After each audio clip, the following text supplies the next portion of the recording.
அருட்பெரும் ஜோதி அருட்பெரும் ஜோதி தனிப்பெரும் கருணை அருட்பெரும் ஜோதி எல்லாம் செயல் கூடும் என் ஆணை அம்பலத்தே எல்லாம் வல்லான் தனையே ஏத்து. ஓம் ஸ்ரீ ராமலிங்காபயம். ஓம் ஸ்ரீ ராமலிங்காபயம். ஓம் ஸ்ரீ ராமலிங்காபயம். எல்லோருக்கும் வணக்கம். இது எனது யூடியூப் சேனலான எல்லாம் செயல்கூடும் வள்ளலார். நான் வள்ளலார் முத்து பேசுகிறேன். இன்றைய பதிவில் நாம் 6ஆம் திருமுறையில் பரசிவ வணக்கம் என்ற தலைப்பில் 2வது பாடல் அதை பாடி அதற்கான விளக்கத்தை பார்க்க இருக்கின்றோம். முதலில் நான் பாடலை வாசிக்கிறேன். திருவிளங்க சிவயோக சித்தியெல்லாம் விளங்க சிவஞான நிலை விளங்க சிவா அனுபவம் விளங்க தெருவிலங்கு திருத்தில்லை திருச்சிற்றம்பலத்தே திருக்கூத்து விளங்க ஒளி சிறந்த திருவிளக்கே உருவிளங்க உயிர் விளங்க உணர்ச்சியது விளங்க உலகமெல்லாம் விளங்க அருள் உதவு பெருந்தாயாம் மறுவிலங்கு குழல்வல்லி மகிழ்ந்து ஒருபால் விளங்க வயங்குமணி பொது விளங்க வளர்ந்த சிவக்கொழுந்தே. இதுதான் இந்த பாடல். இதில் நம்ம ஒவ்வொரு வார்த்தைகளுக்கா அந்த விளக்கத்தை பார்ப்போம். என்ன சொல்கிறாங்கன்னா, முதல்ல திருவிளங்க அப்படின்றாங்க. இதில் திரு அப்படின்ற அந்த வார்த்தைக்கு என்ன அர்த்தம் அப்படின்னு பார்த்தோம்னா, நம்ம ஏற்கனவே அகவலில் தொடக்கத்தில் பார்த்தோம். அதாவது முத அகவல் ஸ்டார்ட் ஆகும்போது அகர வரிசையில் ஆல தொடங்கி அவு வரைக்கும் முடியும். அதுக்கப்புறமா அக்கனா என்று சொல்லக்கூடிய அந்த 3 புள்ளி வரும் பார்த்தீங்களா, அந்த அக்கனா அந்த வார்த்தை வர இடத்துல வள்ளல் பெருமான் என்ன யூஸ் பண்ணியிருப்பாங்கன்னா, திரு அப்படின்னு போட்டு, அதாவது திருநிலை தனிவெளி சிவவெளி எனுமோர் அருள்வெளி பதிவளர் அருட்பெரும் ஜோதி அப்படின்னு பாடியிருப்பாங்க. அப்போ அங்கே திரு அப்படின்னு இருப்பாங்க. அந்த திரு அப்படின்னா அந்த அக்கு வர இடத்துல திருன்றதை யூஸ் பண்ணுறாங்க. அதாவது என்னென்னா, இந்த 2 கண்ணு, இந்த நெற்றி கண்ணு, இது 3 சேர்ந்தது அக்கண்ணா மாதிரி இருக்குது பார்த்தீங்களா. இந்த இடத்த தான் அவர் என்ன சொல்கிறாங்க, அந்த திருநிலை அப்படின்றாங்க. இந்த திருநிலையில் தான் அந்த அருட்பெரும் ஜோதி வளரும் அப்படின்னு சொல்லி அந்த பாடலை நம்ம பார்த்தோம்.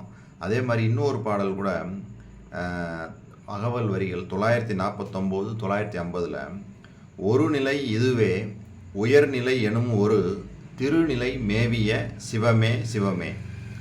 அதாவது சிவம், அதாவது திருநிலை என்பது சிவமாகிய அருளை அடையக்கூடிய பெருநிலை அப்படின்னு அதுக்கு விளக்கமாக பார்த்தோம். அப்போ இதிலிருந்து வள்ளல் பெருமான் என்ன சொல்கிறாங்க, இந்த இடத்துல தான் அந்த வெளி, அந்த அனுபவங்கள்லாம் கிடைக்கக்கூடிய இடம், அந்த அருட்பெரும் ஜோதி வளரக்கூடிய இடம் அப்படின்னு சொல்லி பார்த்தோம். இங்கே என்ன சொல்கிறாங்க, திருவிளங்க. இந்த இடத்துல நம்ம இந்த சிற்சபையில் விளங்கக்கூடிய அந்த அருட்பெரும் ஜோதியை இந்த இடத்த நம்ம சரியாக புரிஞ்சுக்கிட்டோம் அப்படின்னோம்னா நம்மளுக்கு என்ன கிடைக்கும்னா, சிவயோக சித்தியெல்லாம் விளங்க. வள்ளல் பெருமான் உரைநடை பகுதியில் 3 விதமான சித்திகளை சொல்கிறாங்க. கரும சித்தி, யோக சித்தி, ஞான சித்தி. அதுலேயும் பல கோடி சித்திகள் இருக்குன்னு சொல்லி உரைநடை பகுதியில் தெளிவாக சொல்லியிருக்கிறாங்க. சிவயோக சித்தி எல்லாம் விளங்க சிவஞான நிலை விளங்க சிவா அனுபவம் விளங்க. இந்த இடத்துல சிவ அனுபவம் அப்படின்றது நம்ம அந்த சிற்சபையில் இந்த முக்கன் சொல்கிறக்கூடிய இந்த இடம், அந்த சிற்சபை ஆகிய இந்த புருவமத்தி, இந்த இடத்துல பார்த்திங்கன்னா நம்ம இந்த மனம் எல்லாம் அடங்கிய நிலையில் நம்மளுக்கு எப்படின்னா, அதை எப்படி சொல்கிறாங்கன்னா, இந்த மனத்தை கட்ட வேண்டிய இடம் இந்த புருவமயம். இந்த மனம் அங்கே அடங்கினால் அங்கே தோன்றுவது ஒப்பற்ற வெளி. அந்த மனம் அடங்கி சும்மா இருக்கும் அந்த நிலையில் ஏற்படுவதே சிவா அனுபவம் அப்படின்றாங்க. அப்போ அந்த சிவா அனுபவம் ஏற்படக்கூடிய இந்த இடம் இந்த திரு என்று சொல்லக்கூடிய இந்த இடம். அதான் அங்கே சொல்கிறாங்க, திருவிளங்க சிவயோக சித்தியெல்லாம் விளங்க சிவ ஞான நிலை விளங்க சிவா அனுபவம் விளங்க. அந்த கர்ம சித்திகள், அனைத்து விதமான சித்திகள் ப்ளஸ் சிவ அனுபவம் அனைத்தும் விளங்கக்கூடிய இந்த இடம். அடுத்து என்ன சொல்கிறாங்க, தெருவிலங்கு திருத்தில்லை திருச்சிற்றம்பலத்தே திருக்கூத்து விளங்க ஒரு ஒளி சிறந்த திருவிளக்கே. இதுக்கு நம்ம அப்படியே ஞானசரியைக்கு போனோம்னா 2 பாடலில் எப்படி சொல்கிறாங்கன்னா, அதாவது பாடல் 20, 21 எப்படின்னா, அந்த கடைசி வரிகளை மட்டும் சொல்கிறேன், படிக்கிறேன். செறித்திடு சிற்சபை நடத்தை தெரிந்து துதித்திடுமின் சித்தியெல்லாம் இத்தினமே சத்தியம் சேர்ந்திடுமே. 21வது பாடலில் முடியும் போது, சார்ந்திடும் அம்மரணத்தை தடுத்திடலாம் கண்டீர் தனித்திடு சிற்சபை நடத்தை தரிசனம் செய்வீரே. அப்போ இங்கே என்ன சொல்கிறாங்க, அந்த சிற்சபை நடம் எங்கே நடக்குதுன்றதை தெரிந்து துதித்திடுமின் உங்களுக்கு சித்தியெல்லாம் இத்தினமே சத்தியம் சேர்ந்துடுமேன்னு சொல்கிறாங்க. மரணத்தை தடுத்திடலாம் கண்டீர் தனித்திடு சிற்சபை நடத்தை தரிசனம் செய்வீரே அப்படின்றாங்க. தெரிந்து துதிக்க சொல்கிறாங்க, தெரிந்து தரிசனம் செய்ய சொல்கிறாங்க. இதெல்லாம் செஞ்சோம்னா நம்மளுக்கு என்ன கிடைக்குது? சித்தி கிடைக்குது, மரணமில்லா பெருவாழ்வே கிடைக்குது. இங்கே அப்படியே வந்தோம் அப்படின்னா, திருக்கூத்து விளங்க, அதாவது தெருவிலங்கு திருத்தில்லை திருச்சிற்றம்பலத்தே திருக்கூத்து விளங்க, அந்த திரு நடத்த தான் அங்கே திருக்கூத்துன்றாங்க. திருக்கூத்து விளங்க ஒளி சிறந்த திருவிளக்கே. அப்போ நம்ம அந்த சிற்சபையில் அந்த அருட்பெரும் ஜோதியை நம்ம கண்டு அந்த தெரிந்து துதித்தால் நம்மளுக்கு சித்திகள் எல்லாம் கிடைத்துவிடும். அதோடு கூட மரணமில்லா பெருவாழ்வையும் பெற்றுக்கொள்ளலாம் அப்படின்றது தான் அவர் தெளிவாக இந்த வரிகள் மூலமாக சொல்கிறாங்க. மேலும் என்ன சொல்கிறாங்கன்னா, உரு விளங்க உயிர் விளங்க உணர்ச்சியது விளங்க உலகமெல்லாம் விளங்க அருள் உதவு பெருந்தாயாம். அதுக்கு அப்படியே போனோம்னா திருவருட்பா பாடலில் உறுதி கூறல் அப்படின்ற தலைப்பில் உறுதி கூறல் 2 அதில் என்ன சொல்கிறாங்கன்னா, உடம்பு வரு வகை அறியீர் உயிர் வகையை அறியீர் உடல் பருக்க உண்டு நிதம் உறங்குதற்கே அறிவீர் மடம்புகு பேய் மனத்தாலே மயங்குகின்றீர் மனத்தை வசப்படுத்தீர் வசப்படுத்தும் வழித்துறை கற்றறியீர் இடம்பெறு பொய் வாழ்க்கையிலே இன்பதுன்பம் அடுத்தே எண்ணி எண்ணி இழைக்கின்றீர் ஏழை உலகீரே நடம்புரி என் தனித்தந்தை வருகின்ற தருணம் நன்னியது நன்னுமினோ புண்ணியம் சார்வீரே. தெளிவாக சொல்கிறாங்க. உடம்பு வரக்கூடிய இந்த வகையை உங்களுக்கு தெரியல, எப்படி வருதுன்னு, இந்த உடம்பு எப்படி வருதுன்னு உங்களுக்கு தெரியல, உயிர் எப்படி வருதுன்றது உங்களுக்கு தெரியல. உடல் பருக்க உண்டு நிதம் உறங்குதற்கே அறிவீர் மடம் புகு பேய் மனத்தாலே மயங்குகின்றீர் மனத்தை வசப்படுத்தீர் வசப்படுத்தும் வழிதுறை கற்றறியீர். அப்போ நம்ம எல்லாம் இதெல்லாம் தெரிஞ்சுக்கிற சொல்கிறாங்க. இதெல்லாம் நம்ம தெரியாமல் மற்ற விஷயங்கள்லாம் பெருசுன்னு நினச்சி நம்ம வாழ்க்கையில் போய்கிட்டு இருந்தோம் அப்படின்னோம்னா மரணம் சம்பவித்து இறந்து போய்விடும். அவ்வளோ ஒன்றும் இல்லை, இருந்தோம் சாப்பிட்டோம் தூங்கினோம் போய் சேர்ந்துட்டார் அப்படின்றது மாதிரி ஒரு பிரயோஜனம் இல்லாமல் போயிடுவீங்க. அது இல்லை, இவர் இதெல்லாம் தெரிஞ்சுக்கணுன்றாங்க. உடம்பு எப்படி வருது, உயிர் எப்படி வருது, மனத்தை எப்படி கட்டுப்படுத்துவது அப்படின்லாம் நீங்கள் தெரிஞ்சுக்கணும். இதெல்லாம் தெரிஞ்சுக்கிட்டிங்கன்னா தான் உங்களுக்கு அந்த அனுபவங்கள்லாம் கிடச்சி அப்போ தான் உங்களுக்கு வள்ளல் பெருமான் சொல்கிற அந்த விஷயங்கள்லாம் தெரியும் அப்படின்னு தான் இங்கே தெளிவாக சொல்கிறாங்க.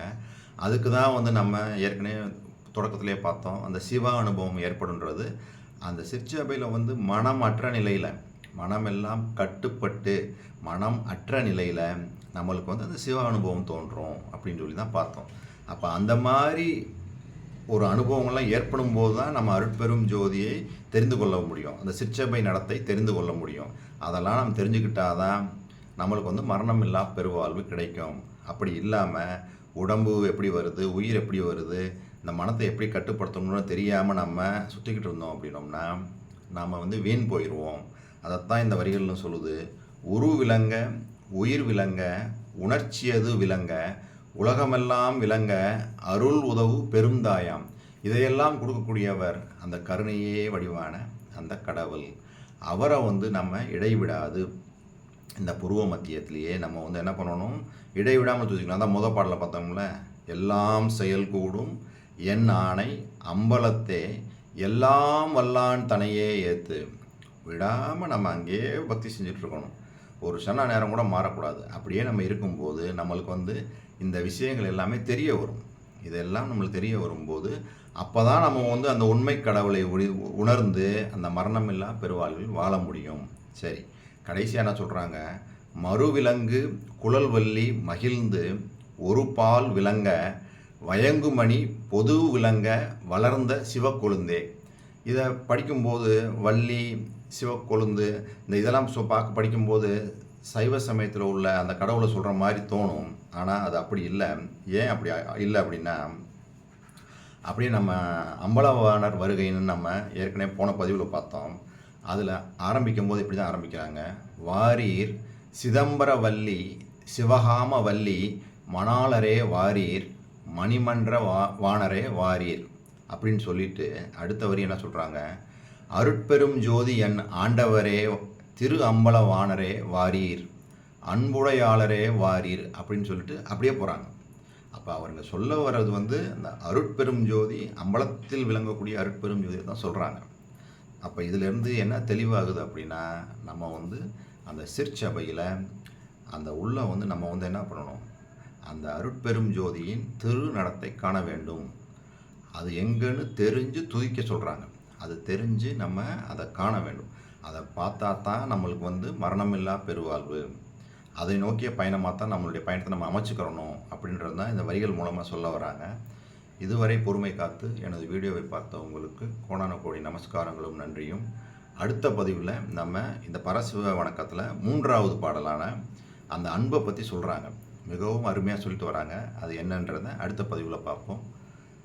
அருட்பெரும் ஜோதி அருட்பெரும் ஜோதி தனிப்பெரும் கருணை அருட்பெரும் ஜோதி.